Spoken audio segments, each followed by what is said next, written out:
오늘 새해 첫 주일에 주시는 하나님 말씀 보겠습니다. 히브리서 4장 12절 히브리서 4장 12절 한 절만 보지요. 신약성경 356페이지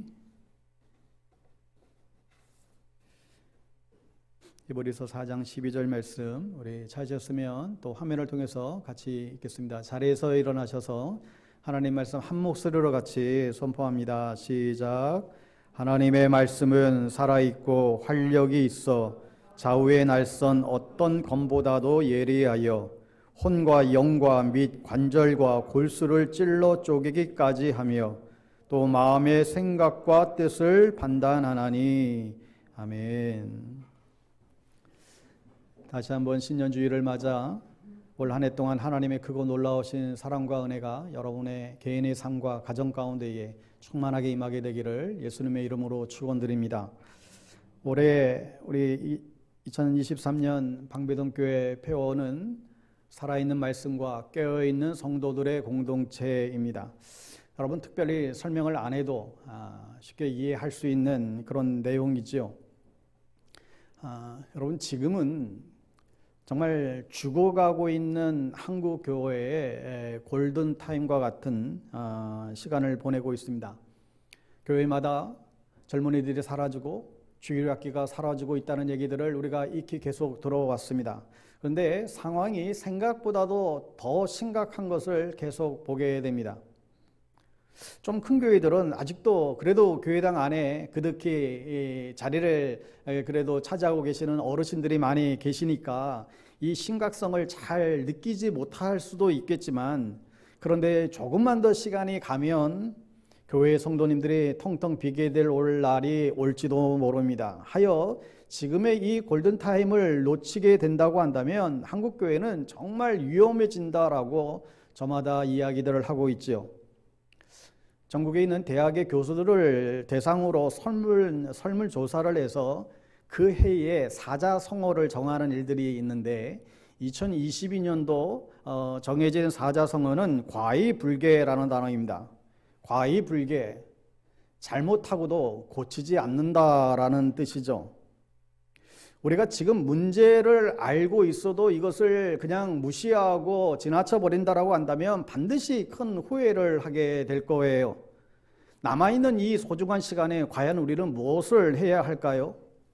우리는 지금 코로나 이전과 이후의 그 삶에 있어서 이미 많은 변화를 우리는 지금 경험하고 있습니다. 우리가 이 미래를 잘 준비하고 잘 진단하지 않으면 도태될 수밖에 없는 그런 위기 상황에 우리는 놓여져 있지요. 시장에 돈을 너무 많이 풀었기 때문에 인플레이션이 발생하고 물가가 오르고 또 금리가 오를 수밖에 없는 구조 속에서 여러 가지 위험의 신호들을 우리는 받고 있지요. 앞으로 불확실하고 불안전한 이 미래 사회 속에서 우리가 어떻게 신앙인으로서의 삶을 준비해야 되는가 우리가 고민하고 또 하나님의 지혜를 모아야만 하겠습니다. 여러분, 교회를 살리는 것은 성경과 성령입니다. 교회의 두 기둥은 성경과 성령이에요. 말씀의 뿌리를 내리고 성령의 인도하심에 깨어있는 교회는 생동하게 됩니다. 하나님의 말씀 자체가 살았고 운동력이 있는 말씀이기 때문에 그렇지요. 이 하나님의 말씀은 과거 2000년 전의 말씀이 아니라 오늘 이 시대 가운데 오늘 우리에게 동일하게 주어지는 말씀이기 때문에 우리 안에 말씀이 살아있고 깨어있는 믿음 생활을 우리가 한다라고 한다면 어떤 세상이 오더라도 우리는 믿음 위에 든든히 승리하게 될 줄 믿습니다. 여러분, 성경은 66권으로 되어 있잖아요. 구약 39권, 신약 27권으로 66권으로 되어져 있습니다. 창세기부터 말라기까지 구약의 주제는 한마디로 얘기하면 예수님이 다시 오신다요. 메시아가 오신다. 이 예언의 말씀, 이게 구약의 주제입니다. 신약 성경의 주제는 오신 메시아, 오신 예수님이 다시 오신다. 예수님이 다시 오신다. 이 재림의 이야기입니다. 요한계시록에 그래서 이 마지막 말씀이 마라나타, 아멘 주 예수여 오시옵소서 기록하는 것을 우리가 보지요. 지금도 마찬가지로 신약의 목표는 예수님의 재림에 있습니다. 그래서 우리가 예수님이 다시 오신다라고 하는 이 종말론적인 신앙의 자세를 우리가 염두하지 않고 신앙생활을 하게 된다고 한다면 우리는 이 땅의 만족과 이 땅의 안위에 빠져서 살아갈 수밖에 없을 거예요. 여러분, 종말이 언제입니까? 종말하면 괜히 그냥 이상한 생각이 드시나요? 여러분, 종말이 언제입니까? 여러분, 종말은 지금이에요. 종말의 시기를 이야기할 때에 예수님이 이 땅에 오시고 2000년 전에 오시고 나서 다시금 예수님이 재림하시기 전까지의 이 모든 기간이 지금 종말의 시간입니다. 그러므로 우리는 지금 종말의 시대를 살아가고 있는 것이죠. 하여 우리가 그때는 정확히 언제인지는 아무도 알 수는 없지만 이미 우리는 종말의 시대를 우리는 지금 살아가고 있어요. 그래서 우리가 종말 신앙을 우리가 가지지 않고 예수님이 내가 살아있는 동안은 오시지 않겠지, 내 생애에는 예수님 다시 오시긴 오실 건데 내 생애에는 오시지 않겠지, 여러분 이렇게 나태함으로 살아가게 된다라고 한다면 우리의 신앙생활은 반드시 망하게 됩니다. 주님이 내일 오신다 할지라도 기뻐 맞이할 준비가 되어야 할 것입니다. 여러분, 우리가 예수 믿고 교회 다니는 이유가 어디 있으세요? 신년마다 더 우리가 하나님의 은혜를 구하며 하나님 앞에 또 나와 예배하는 이유가 어디에 있습니까? 우리가 예수 믿고 잘 살고 부자가 되고 성공하는 데 있으세요? 내 행복한 삶을 위해서 예수님이 혹 필요한 것인가요? 그렇지 않지요. 우리가 예수를 믿는 이유는, 우리가 그리고 예수의 길을 따라가는 이유는 예수님이 다시 오시기 때문이에요. 그리하여 그날에 우리가 살아있는 믿음의 소유자가 되어야 한다는 것입니다. 그러기 위해서는 우리는 분명한 목표를 알고 하나님의 백성으로서 이 땅에 하나님의 나라를 세워가는 거룩한 삶을 우리는 살아가야만 합니다. 마태복음 5장에 보면 종말의 때에 나타날 여러 가지 징조들에 대해서 설명하고 있어요. 그래서 미리 준비하라는 거죠. 온 땅이 진동하고 전염병이 돌고 전쟁의 소식들이 여기저기서 나타나고 기근이 와서 인플레이션이 일어나고 여러 가지 말세의 징조들이 보일 때에 우리는 더욱 깨어서 기도하는 교회와 성도들은 세상의 그러한 혼란 가운데 있을 때 더욱 정신을 차리고 다시 오실 주님을 바라보고 영적으로 깨어있는, 영적으로 철저하게 무장을 하고 준비하는 신앙생활을 해야 한다는 사실이죠. 여러분, 올 한 해 무엇보다도 여러분 안에 이러한 재림신앙으로 무장되는 한 해가 될 수 있게 되기를 바랍니다. 우리 믿는 자에게 또 하나의 사명이 있는데 그것은 예수님이 부활 승천하시면서 말씀하신 땅끝까지 이르러 내 제자를 삼아라 하는 것이죠. 여러분, 그래서 신약교회는 교회를 세우면 우선적으로 이제 선교하는 거예요. 여러분, 앞서 우리의 복음을 전해준 많은 나라들, 여러분 체코도 그렇고 영국도 그렇고 미국도 그렇고 독일도 그렇고 여러분 서구의 모든 나라들은 교회를 세우면 선교하는 일에 힘을 썼어요. 우리가 100여 년 전에 그 은혜로 한국에도 이 복음이 전해진 것이잖아요. 그리고 우리도 그 복음의 빛을 갖겠다고 교회를 세우면 심지어 개척교회들도 어떻게 해서든지 선교를 하려고 우리는 애를 쓰게 되죠. 그런데 교회 역사상 제자를 삼고 선교하는 일에는 정말 힘을 썼는데 한 가지 중요한 것을 놓쳤다는 거예요. 중요한 실수를 했다는 거죠. 여러분, 체코에 가면 얀 휴스라고 하는 종교개혁가 배출한 나라인데 화형을 당하고 순교를 당한 믿음의 순교자입니다. 그때 당시에 얼마나 복음이 뜨거웠던지 그 후예들을 모라비안 후예들이라고 하는데 이 모라비안 그들을 통해서 나중에 요한웨슬레, 잔웨슬레가 그 모라비안 그 교도들의 영향을 받고 감리교회를 창시하기까지 그렇게 강력한 영향을 미쳤던 그 땅이에요. 그런 엄청난 땅이 체코인데 오늘날 그 잔 휴스가 세워져 있는, 동상이 세워져 있는 그 광장에 가면 관광객들은 대부분 체코 가면 저기를 한 번씩은 다 거친다고 할 정도인데, 그런데 지금은 게이들이 모여서 팬티를 입고 축제를 벌이는 장소로 바뀌고 말았다는 거예요. 그렇게 복음으로 뜨거웠던 그 나라였는데 지금은 나라가 그렇게 영적으로 암울한 나라가 되어버렸다는 거죠. 지금 기독교 복음화율이 1%입니다. 현지인들은 거의 안 다니고 외지인들 뭐 다 합쳐서 1% 정도 된대요. 여러분, 독일도 500년 전에 마틴 루터가 종교 개혁을 일으켰던 나라입니다. 그런데 지금은 복음화율이 1%도 안 됩니다. 독일은 국가 종교잖아요. 그래서 나라에서 목사님들의 그 생활비, 사례비가 다 국가에서 제해지고 국민들은 종교세를 내잖아요. 근데 요즘에 최근에는 젊은이들이 나는 신앙을 거부한다. 근데 신앙도 안 갔는데 왜 종교세를 내냐면서 종교세 내는 것도 거부한다는 거죠. 영국도 불과 100여 년 전에 웨일즈에 대부흥이 일어났던 그런 나라입니다. 우리에게 복음을 전해준 토마스 선교사님 다 이 영국 교회 출신이죠. 그런데 지금 복음화율이 1%입니다. 영국은 차별금지법이 일찍이 통과되어서 1년이면 한 달에 개의 축제를 벌입니다. 광국소에 국기 옆에 레인보우 깃발을 걸어두고 우리는 게이를 자랑스럽게 여깁니다. 현수막을 걸어둡니다. 왜 이렇게까지 됐을까? 기도를 안 해서 이렇습니까? 선교를 안 해서 그렇습니까? 제자 삼는 일을 안 해서 그렇습니까? 다 열심히 했어요.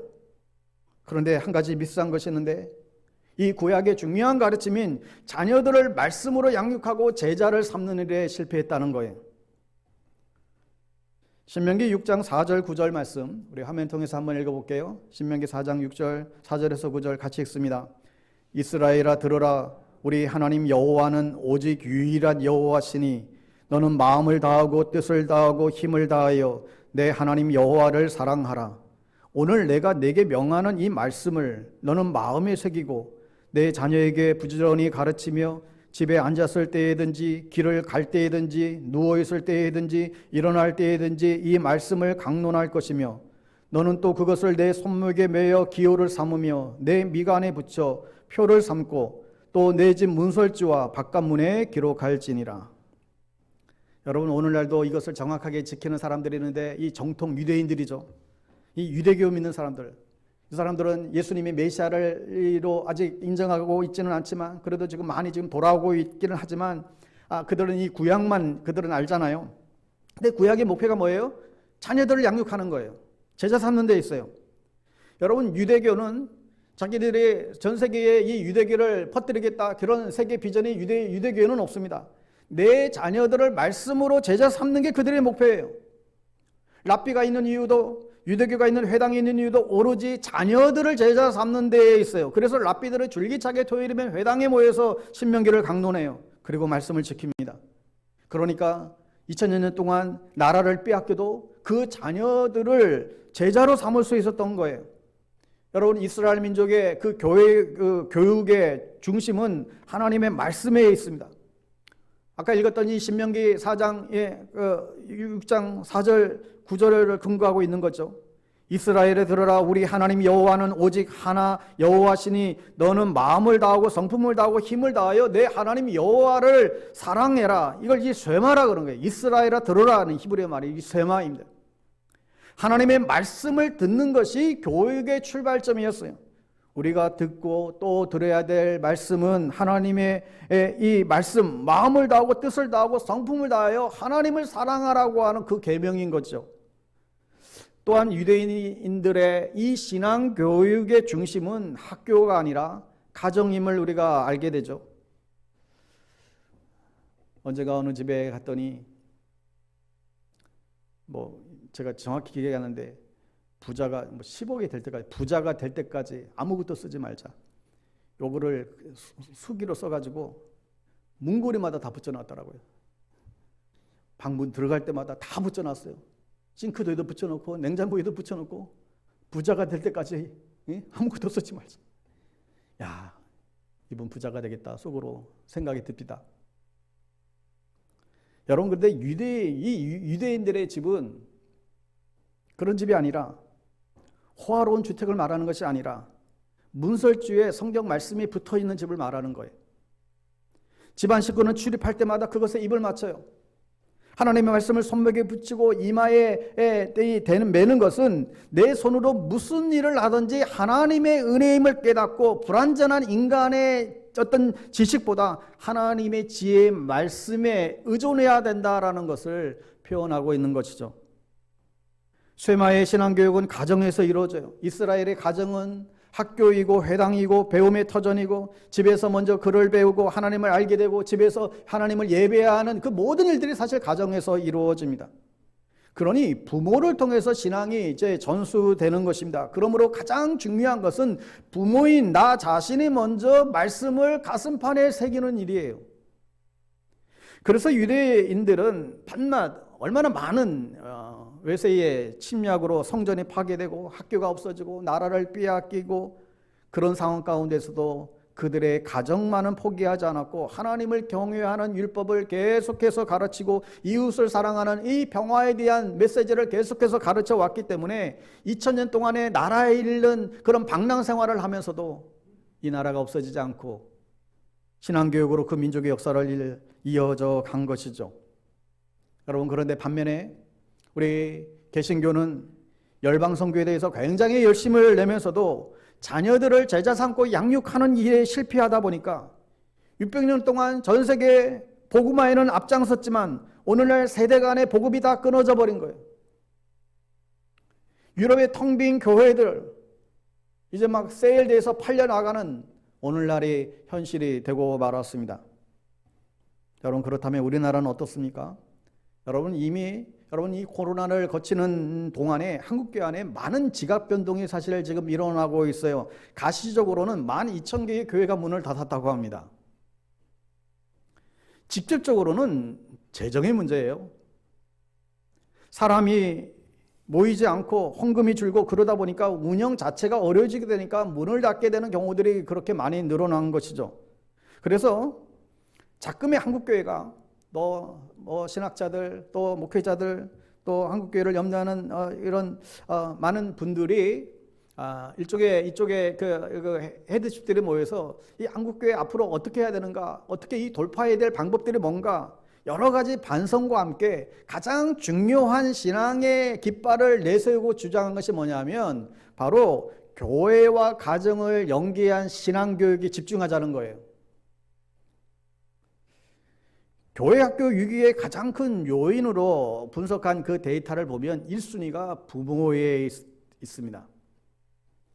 이 부모, 그 다음에 학업으로 인해서 우리 신앙생활이 다 뒷전으로 밀린다는 거예요. 세 번째가 교육의 내용들, 또 학생들과 만남의 어떤 시간의 어떤 부족들, 이렇게 분석하고 있어요. 세부적으로는 가정의 신앙교육의 부재와 부모님들의 세속적인 신앙관, 이런 것들을 이야기하고 있습니다. 여러분, 사사기 2장 10절에 가보면 이런 말씀이 있어요. 다른 세대가 나옵니다. 다른 세대. 바로 여호와를 알지 못하며 여호와께서 이스라엘을 위하여 행하신 일도 알지 못하였더라. 그래서 이들은 다음 세대가 아니라 다른 세대예요. 앞으로 자라나는 다음 세대가 아니라 다른 세대라는 거예요. 왜 이렇게 여호와를 알지도 못하고 여호와께서 이스라엘을 위해서 행하셨던 그 놀라운 일도 알지 못하는 다른 세대가 등장했을까요? 그 이유는 딱 한 가지예요. 그 책임은 그 세대의 사람들, 그 세대의 부모들은 더 이상 가나안 땅에 들어가서 전쟁을 멈춰버렸다는 거예요. 이게 무슨 말일까요? 하나님께서 이스라엘 백성들을 가나안 땅에 들여보낼 때에 딱 한 가지를 이제 이야기했습니다. 뭘 말씀하셨죠? 여호와만 섬겨라요. 여호와만 섬겨라. 그리고 여호와만 섬겨야 하니까 이제 너희들이 가나안 땅에 들어가면 거기에 우상신을 섬기고 있는 그 이방 가나안 원주민을 진멸하라고 얘기했고, 그리고 이것을 위해서 실제로 이스라엘 백성들은 가나안 땅에 들어가서 그 전쟁을 제일 먼저 치러야 했습니다. 그런데 그 전쟁을 하는 동안 하나님께서 이스라엘 백성들을 지키시고 보호하시고 인도하시고 승리케 해주심을 이스라엘 백성들이 그걸 경험하고 본 거예요. 그 은혜를 알았다는 거죠. 뿐만 아니라 그 자녀들은 그 부모님들이 하나님만 섬기기 위해서 선한 싸움을 할 때에 하나님께서 대장되어 주시고 지켜주시고 보호해 주시고 인도해 주시고 승리케 해주시는 그 승리 역사를 자녀들이 그것을 또한 보고 자랐습니다. 그런데 어느 순간부터 그 시대의 사람들이 전쟁하기를 멈춰버렸습니다. 왜 전쟁하기를 멈춰버렸을까요? 이것 때문이에요. 하나님만 섬기라고 얘기했는데 어느 순간부터 저들은 하나님 도 섬기기를 시작했어요. 여러분, 아주 사소한 차이처럼 보여요. 하나님만 섬기는 것, 하나님도 섬기는 것. 그러나 큰 차이가 있습니다. 여러분, 하나님만 섬길 때는 전쟁을 안 할 수가 없어요. 수없이 많은 공격들이 쳐들어옵니다. 우리가 정말 올절히 신앙생활 한다고 한다면 주변에서 수많은 공격들이 오는 것과 똑같아요. 그 위험, 그 유혹, 그 공격들을 다 감당하면서 사실 헤쳐나가야 사실 신앙생활이 되는 거죠. 그런데 하나님도 섬겨야 되니까 더 이상 전쟁할 필요가 없어져 버린 거예요. 이에 여러분은 하나님만 섬기는 부모가 되십니까? 아니면 하나님도 섬기는 부모입니까? 만약에 저와 여러분이 하나님도 섬기는 부모의 모습이 있다고 한다면 우리 자녀들은 믿음을 위해서 그렇게 애쓰는 모습, 믿음 하나 지키기 위해서 정말로 분투하는 모습, 정말 믿음대로 살기 위해서 애쓰는 그런 그 모습들은 우리 자녀들이 보지 못하고 자랐을 거예요. 그러게 되면 다른 세대가 되는 것이죠. 우리를 위해서 주님이 어떻게 일을 하시는지, 우리가 그냥 찬양만 주가 일하시는 찬양이 아니라 정말 주님이 일하시는 그 모습을 우리 자녀들이 보지 못한다라고 한다면 다른 세대가 되는 거예요. 하여 다음 세대의 신앙교육의 가장 큰 사명은 부모에게 주어졌음을 우리가 인식하고 먼저 부모님들이 철저하게 하나님만 섬기는 믿음의 싸움을 이어가시게 되기를 바랍니다. 또한 디모데의 신앙 성장은 바울과 같은 그런 교사의 어떤 이 섬김과 또 외조모 로이스, 어머니 유리게를 통한 신앙이 전승되는 것을 우리는 알 수 있지요. 부모들이 신앙이 먼저 바르게 정립되고 그 신앙이 대물림될 수 있도록 앞으로 부모 교육뿐만 아니라 또 앞으로 자녀들에게 신앙을 전수하기 위해서 교회와 가정의 협력을 위한 그런 구체적인 방안들도 계속 모색되어져야 할 것입니다. 부모는 가정에 파송된 선교사와 같습니다. 교회는 부모를 제자 삼고 부모는 자녀를 제자 삼는다. 이 비전이 이루어지게 되기를 바랍니다. 여러분, 그런데 오늘날 우리의 영적인 환경은 너무나 사실 좋지가 않습니다. 지금 우리나라뿐만 아니라 전세적으로 가장 큰 시장이 뭐예요? 미디어 시장이에요. 미디어예요. 아골골짝 빈들에 사시는 분들도 스마트폰을 사용하고 있다고 하죠. 노숙인들도 다 스마트폰을 가지고 있습니다. 특히나 우리나라만큼 미디어가 발달된 나라가 없잖아요. 그러다 보니까 온갖 세상의 정보와 지식들이 우리를 공격해 오는데 이 바벨론화된 이 문화 속에서 어떻게 신앙을 지켜낼 수 있을까요? 볼 것도 많고 또 들을 것도 많고 먹음직스럽고 보암직스러운 그 많은 선악과들이 가득한 이 오늘날 이 현대 사회 속에서 결국은 하나님만 한 분만을 바라보면서 영적인 집중력을 가지고 나아가는 사람들만 이 시대 속에서 살아남을 수 있게 됩니다. 여러분, 앞으로는 어설프게 여러분 신앙생활 여러분 그렇게 하다가는 천국 가기 힘들어요. 대충 믿다가 사실 천국 가기 어렵습니다. 천국 가든지 지옥 가든지 선택하셔야 됩니다. 지옥 가려면 그냥 살면 돼요. 아무것도 안 하면 그냥 지옥 가게 됩니다. 그러나 천국 가려면 세상과 맞서 싸워야 합니다. 세상을 거슬러 올라가야 됩니다. 이러한 이 신앙의 야성을 가지고 나아가지 않으면 전부 다 세상에 잡아먹힌다는 거예요. 그래서 사실 이 코로나 기간 동안에 12,000 교회가 사라졌다고 하는데 그 근본적인 이유는 영적인 힘이 약해서 그래요. 재정의 문제가 아니라 근본적으로는 교회가 영적인 힘이 약해져 버리면 버틸 수가 없게 돼요. 그러니까 어정쩡하게 예수 믿는 사람들은 조금만 어려움이 하고 환난이 와도 금세 그냥 주님을 등져버리고 떠나버립니다. 그래서 어떤 면에서 이 코로나와 같은 혹자는 이렇게 표현을 했어요. 이 코로나의 이 어려움을 통해서 진짜 신앙인이지 않은지 하나님이 지금 속아내는 작업이다. 교회를 다니면서도 여전히 우상 숭배하는 사람들이 수도 없이 많이 있죠. 코로나가 우리의 신앙을 무너뜨리는 것이 아니라 말씀 중심, 예배 중심의 삶을 잃어버린 우리 때문에 신앙이 무너진 거예요. 그래서 코로나를 통해서 120만이 교회를 떠났다고 하나님이 이걸 솎아내신 것이죠. 여러분, 코로나 때문에 우리 신앙이 무너지지 않습니다. 우리 삶의 고난과 환난 때문에 신앙이 무너지는 게 아닙니다. 하여 고난이 왔다고 우리의 신앙이 다 망하는 게 아니에요. 환난이 왔다고 다 우리가 무너지는 게 아닙니다. 성경에 보면 고난이 유익이 되는 사람들도 있어요. 그래서 올 한 해 고난이 올 때 어떻게 대처할 것인가? 나는 괜찮아, 잘 될 거야, 할 수 있어. 여러분 스스로 마인드 컨트롤 하는 것이 아니라 자기 객관화 작업이 우선적으로 일어나야 됩니다. 자기 객관화라고 하는 것은 철저하게 자기 자신을 하나님의 말씀 앞에 비추어서 이 고난이 유익이 되도록 만들어 가야 한다는 거예요. 보통 환난이 올 때 두 가지 양상이 있죠. 하나는 하나님 원망하고 불평하고 세상으로 나가버리는 사람들이 생겨납니다. 만약 내가 정말 열심히 교회 생활도 하고 열심히 신앙생활을 했는데, 열심히 나는 나름대로 성실하게 살아왔는데, 내가 살던 집이 그 집 주인 건물이 어떻게 잘못돼가지고 건물에 경매에 넘어가는 바람에 전세금도 못 받고 쫓겨나게 됐어요. 애가 너무너무 갑자기 아파서 병들게 되었어요.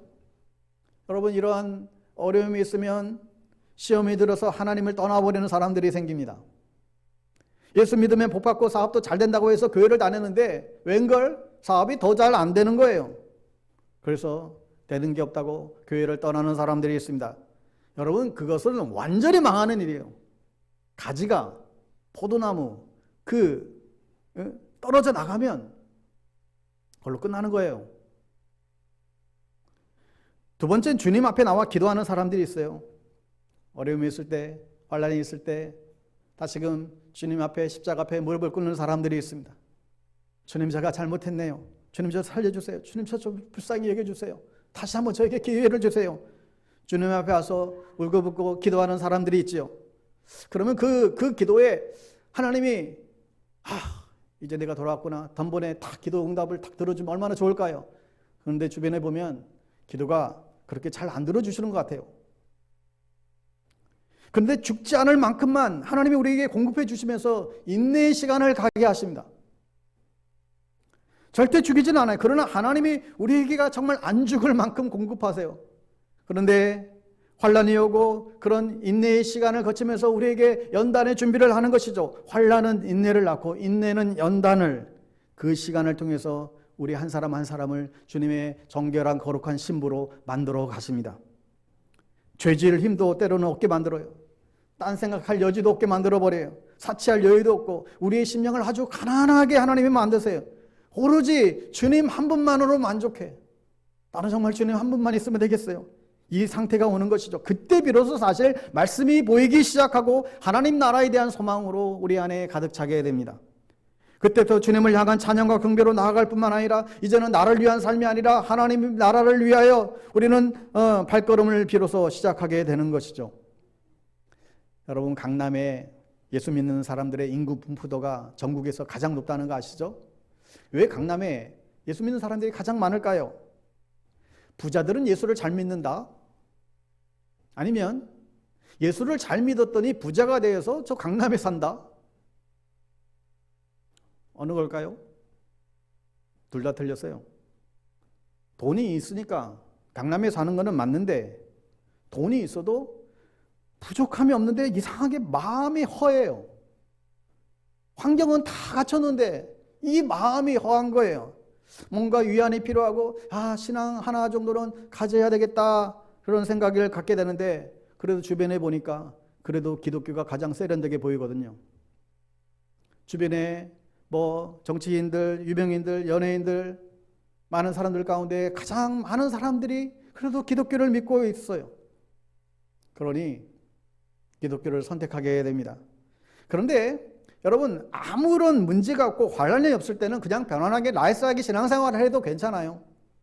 우아하게 예배드리고 주일마다 만찬을 베풀면서 서로 성도 간의 교제가 너무너무 좋고 그렇게 신앙생활을 해도 얼마든지 괜찮아요. 그러나 여러분, 우리의 앞으로의 시대는 어떻게 보면 환난의 시대예요. 종말의 때예요. 이때에는 우리가 깨어있지 않으면 다 잡아먹혀요. 우리가 주님의 거룩한 이 신부로서 정결하고 깨끗하게 순결하게 준비되지 않으면 이 세상을 이길 힘이 없게 된다는 거예요. 그래서 우리의 건강을 흔들고 자녀들을 흔들고 관계를 흔들고 돈을 흔들고 막 흔들어대요. 왜요? 우리를 하나님의 그 부르심에 순종하는 삶으로 인도하기 위하여. 그러니까 하나님은 우리가 고난받는 것을 결코 즐거워하시고 원하시는 그런 분이 아니라 우리가 이 마지막 시대 속에서 하나님의 부르심에 합당한 삶을 살아가기를 원하시는 것이죠. 우리가 살다 보면 때때로 두려워하고 염려하고 또 그럴 수밖에 없는 상황들이 오잖아요. 여러분, 그런데 바로 그때가 내 안에 계신 예수님을 우리가 다시 한번 확인할 수 있고 나타낼 수 있는 절호의 기회란 사실이에요. 스위스의 정신과학자 칼 융은 모든 인간의 고통은 하나님과의 바르지 못한 관계에서 온다라는 얘기를 했습니다. 하여 우리가 굳이 고난과 연단을 받지 않아도 우리의 중심이 항상 살아있는 말씀으로 날마다 우리가 깨어있어 하나님의 용사로 무장되어진다라고 한다면 앞으로 우리의 미래사회에 어떤 흉측한 가면을 쓰고 우리 가운데에 덤벼든다 할지라도 두려워하거나 쫄지 않고 우리가 담대하게 맞설 수가 있습니다. 그러니까 저마다 생존을 위해서 올인하는 인생이 아니라 하나님의 부르심을 받고 여러분의 삶의 자리에서 하나님의 나라를 개척하는 삶을 살아가셔야 됩니다. 여러분, 교회 안에 오래 있다고 믿음 좋아지는 게 아니고 나의 정체성이 정말 하나님이 나를 부르신 그 부르심의 목적을 분명하게 알고 내 삶의 일상을 하나님 앞에서 살아가는 경건의 삶을 살아갈 때 우리의 믿음이 비로소 자라는 거예요. 여러분, 이를 위해서 우리는 살아있는 말씀으로 무장되어져야 한다는 것이죠. 만물의 마지막이 가까웠으니 그러므로 너희는 정신을 차리고 근신하여 기도하라. 말씀과 기도로 우리는 무장되어져야 합니다. 여러분, 우리는 아침에 깨어나자마자 제일 먼저 뭐를 합니까? 아침에 눈 뜨자마자 이제 현대인들은 다 스마트폰을 찾습니다. 알람을 맞춰놓고 제일 먼저 손이 가죠. 여러분, 그런데 우리가 올해는 좀 습관을 바꿨으면 좋겠습니다. 왜냐하면 여러분, 스마트폰을 아침에 제일 눈을 뜨자마자 여는 순간 온갖 토탈 사이트에서 유튜브에서 우리를 주님께로 인도해 주시는 것이 아니라 미움과 시기와 질투와 다툼에 온갖 우리가 잡아먹힐 만한 먹거리를 제공해 주는 거예요. 보면은 전부 다 속보래. 이게 무슨 큰일 있나? 들어가 보면 낚인 거죠, 기자한테. 아무 별 이야기도 아닌 건데. 여러분, 그렇게 해서 들어가는 순간부터 우리는 계속해서 우리의 영혼은 멍 때리기 시작합니다. 하루의 시작을 말씀으로 시작하는 것이 아니라 여러 가지 세상의 육수로 시작하게 되면 우리의 영혼이 거기에 물들어 버려요. 여러분, 아침에 눈을 뜨면 제일 먼저 말씀을 먹고 여러분의 영혼을 채우시기를 바랍니다. 어떤 경우 보니까 요즘 저 지금 찾아보려고 하는데 알람이 성경 말씀이 나오는 알람이 있더라고요. 알람이 성경 말씀으로 깨워주는 알람이 있더라고요. 여러분, 아침마다 새벽기도 갈 수 있으면 가장 좋겠지만 오늘날 현실적으로 어려운 분들이 너무 많으니까 여러분, 아침에 10분만 일찍 일어나셔서 말씀을 먹고 하루를 시작하는 이게 날마다의 루틴이 돼야 돼요. 어쨌든 내가 아침에 일어나서 단 하루 10분만이라도 말씀을 먹고 하루를 시작한다. 이게 여러분의 일상의 루틴을 만드셔야 됩니다. 오늘 내가 처음 접하는 오늘 이 말씀이 오늘 내가 이 세상 가운데서 믿음으로 살아갈 수 있는 하나님이 나에게 주시는 영의 양식이다라고 여러분 분명하게 그렇게 믿고 그 말씀을 읽는 거죠. 그리고 그 말씀을 붙잡고 그 말씀에 순종하는 연습을 그날 해 나가야 됩니다. 여러분, 성경 말씀은 그냥 읽고 그냥 그걸로 멈추라는 게 아니라 순종하라고 주신 거예요. 아무리 훌륭한 목사님의 설교들을 여러분 찾아 들어도 그게 여러분의 사실 내 믿음을 성장시키지는 않아요. 물론 엉뚱한 거 듣는 것보다 좋은 설교들 여러분 찾아서 듣는 거 필요하지만 그러나 우리 스스로 속일 수가 있어요. 여러분 자신이 속을 경우들이 굉장히 많이 있습니다. 내가 말씀을 많이 알고 있고 내가 말씀을 많이 듣고 있다고 해서 내 믿음이 이만큼 크다고 생각하는 착각에 빠질 수 있어요. 여러분, 설교를 많이 듣는다고 또 유명한 어떤 것들을 많이 듣는다고 내 믿음이 자라는 게 아니에요. 아무리 성경을 많이 읽고 암송하고 공부해도 그렇게 살지 않으면 그만이에요. 말씀대로 살지 않으면 아무 소용없는 거예요. 하나님의 말씀은 그 말씀대로 내가 살 때에만 내 것이 되고 능력이 되는 것이죠. 그러니까 이 말씀에 대해서 순종하는 훈련이 되어 있지 않으면 말씀은 무기력한 말씀이 되고 맙니다. 세상을 이길 힘을 우리에게 주어지지 않아요. 말씀은 순종할 때만 내 믿음이 자라고 내 영이 자라게 됩니다. 여러분, 그러니까 믿음이 놀랍게 자라게 원하신다면 말씀 믿고 그 말씀대로 순종하고, 말씀 믿고 순종하고, 말씀 믿고 순종하고, 이 연습을 날마다 여러분 해 나가셔야 돼요. 그렇게 말씀에 순종해 보니까 처음에는 겨자씨 같은 믿음이었는데 산을 움직이는 놀라운 믿음으로 바뀌게 될 것입니다. 그러므로 우리의 삶에 환난이 오고 고난이 올 때, 우리가 날마다 말씀을 먹고 살아있는 말씀으로 깨어있을 때 우리는 넉넉하게 승리하게 됩니다. 잠언 3장에 보면, 여러분 다시 한번 이거 말씀을 볼까요? 잠언 3장 1절에서 6절입니다. 화면을 통해서 한번 볼게요. 내 아들아, 나의 법을 잊어버리지 말고 내 마음으로 나의 명령을 지키라. 그리하면 그것이 내가 장수하여 많은 해를 누리게 하며 평강을 더하게 하리라. 인자와 진리가 내게서 떠나지 말게 하고 그것을 내 목에 매여 내 마음판에 새기라. 그리하면 내가 하나님과 사람 앞에서 은총과 귀중히 여김을 받으리라. 너는 마음을 다하고 여호와를 신뢰하고 내 명철을 의지하지 말라. 너는 범사의 그를 인정하라. 그리하면 내 길을 지도하시리라. 모든 행사에 하나님을 경외하면 주님께서 앞길을 인도하신다는 거예요. 돈이 많다고 좋은 학교 나온다고 우리의 미래가 보장되는 것이 결코 아닙니다. 우리의 미래가 불확실하고 불투명하지만 우리가 말씀과 기도로 깨어있으면 하나님께서 이 세상을 이길 수 있는 힘을 반드시 공급해 주십니다. 어제 성구행신 예배 때도 말씀드렸지만 우리가 어떤 상황 속에서도 주는 나의 하나님이십니다 고백할 수 있는 자들은 앞으로 다가올 미래가 두려운 것이 아니라 마지막 시대에 하나님의 놀라운 성교 완성을 위하여 준비하는 그런 믿음의 사람들이 될 것입니다. 그러므로 다가오는 미래를 여러분 염려하지 말고 내일 지구의 종말이 온다 할지라도 두려움이 아니라 희망찬 소망을 꿈꾸고 오늘도 말씀 위에 굳게 서는 믿음의 승리를 이루어 가시게 되기를 바랍니다. 매일매일 말씀과 기도로 내 삶을 하나님 앞에서 거룩하게 살아가고 하나님을 영화롭게 하는 삶을 살아갈 때에 하나님이 우리를 지키시고 보호하시고 인도해 주십니다. 오늘도 내 안에 살아 역사하시는 능력의 말씀을 붙잡고 승리하는 2023년도 되시기를 간절히 축복합니다. 여러분 오늘 말씀대로 하실래요? 통계에 의하면 내일부터 새벽을 깨어서 아침에 일어나서 일어나자마자 내가 아침에 말씀 읽고 시작해야지 이렇게 시작하는 사람은 한 10% 정도 된대요. 그리고 그 말씀대로 또 지켜 순종하는 사람들은 그 안에서 한 1, 2% 된다는 거예요. 여러분 그러다 보니까 어떻게 되는 거예요? 우리의 믿음이 하향평준화가 되어버린 거예요. 여러분 우리 공동체의 믿음이 상향 평준화가 되는 은혜가 있게 되기를 바랍니다. 새해에도 힘겨운 상황은 계속될 것 같아요. 올 2023년에 대한 여러 경제학자들, 미래 전문가들 하나같이 불안한 미래를 예고하고 있습니다. 그 피해자, 당사자들이 대부분 여러분이 될 수 있고 여러분의 가정, 여러분의 이웃, 여러분의 친구들이 또 우리 교회가 될 수도 있습니다. 그때마다 우리가 요동하지 마시고 주님 앞에 나와 눈물로 씨를 뿌리고 기도로 시간을 보내시고 다시 한번 말씀 믿고 순종하며 살아가는 이 우리의 삶의 경건의 삶의 사이클을 만들어 나갈 때에 하나님이 우리의 환경을 바꾸시고 상황을 바꾸어 가시고 주님이 이 세상을 다스려 나갈 줄 믿습니다. 주님은 우리의 환경보다 크신 분이시고 우리의 상황보다 크신 하나님 되심을 믿으시기를 바랍니다. 바라기는 새해에는 우리 방배동교회 모든 교우님들이 성경 일독하시고 열심히 시간 하는 대로 성경 필사하시고 성경 공부에 적극적으로 여러분 참여할 수 있게 되기를 바라요. 그리스도인들은 힘겨울 때마다 말씀을 가까이 할수록 우리는 새 힘을 얻게 됩니다.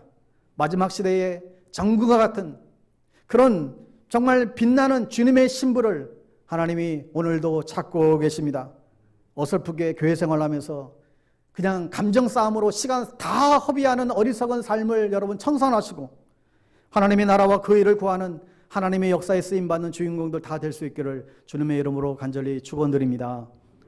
우리 이 시간 함께 우리 기도하기 원하는데 하나님 정말 올 한 해 동안 정말 다가올 미래에 대해서 날마다 말씀을 읽겠습니다.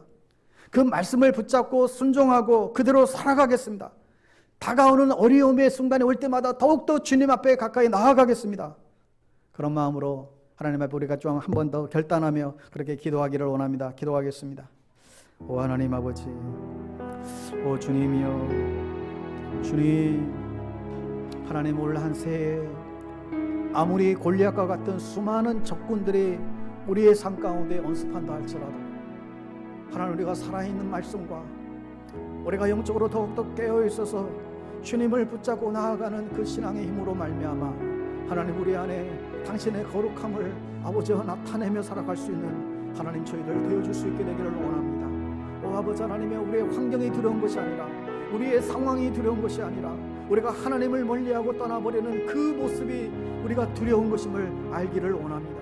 오 아버지 하나님, 우리를 불쌍히 여겨주시고 우리를 긍휼히 여겨주시고 다시 한번 주의 말씀으로 우리를 무장시켜 주시옵소서. 주님의 이름을 찬양합니다. 주님 도와주시옵소서.